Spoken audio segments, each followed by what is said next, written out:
Bolehkah berpindah madhab saat sedang melaksanakan tawaf, haji ataupun umrah? Sebagaimana kita ketahui bahwa di antara syarat sah tawaf adalah suci dari hadas besar ataupun hadas kecil. Dan di dalam madhab Syafi'i, perkara yang menjadi sebab batalnya wudhu seseorang adalah bersentuhan kulit laki-laki dan perempuan yang ajnabi, yang tidak ada hubungan mahramnya tanpa hail, tanpa penghalang. Dan ini merupakan perkara yang akan menimbulkan masyaqqah, kesulitan. Kenapa? Karena saat sedang melaksanakan tawaf, keadaan begitu crowded sehingga sulit dan mustahil untuk menghindari persentuhan kulit antara laki-laki ataupun perempuan. Oleh karenanya, ulama di kalangan Syafi'iyah bahkan menganjurkan untuk intiqal sementara ke mazhab yang membolehkan bersentuhan kulit laki-laki dan perempuan, yang menganggap itu tidak membatalkan wudhu. Di antaranya adalah mazhab Maliki. Memang dalam mazhab Syafi'i, jika terjadi persentuhan kulit laki-laki dan perempuan tanpa hail dan dia statusnya ajnabiyah, batal wudhu seseorang. Ini Allah Subhanahu wa taala sebutkan di dalam Al-Qur'an, "Aw lamastumun nisa."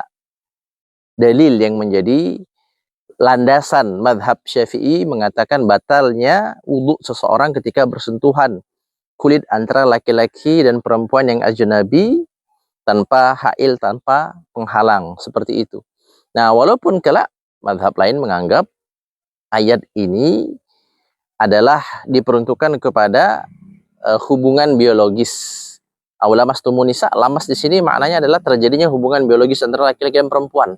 Tetapi di dalam mazhab Syafi'i, Imam Syafi'i memaknai makna ayat ini, lamas pada ayat ini adalah bersentuhan kulit secara langsung laki-laki ataupun perempuan yang ajnabi, tidak memiliki hubungan mahram tanpa penghalang, sehingga batal wudhunya, dimaknai secara zahir ayat.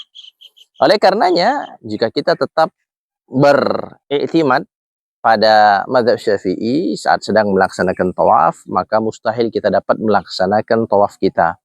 Ulama di beberapa kitab fikih menganjurkan untuk intiqal, pindah sementara secara temporari ke mazhab yang menyatakan bahwa tidak batal wudhu laki-laki yang bersentuhan kulitnya secara langsung dan perempuan ajnabiyah. Dan ini termasuk keringanan, kemudahan.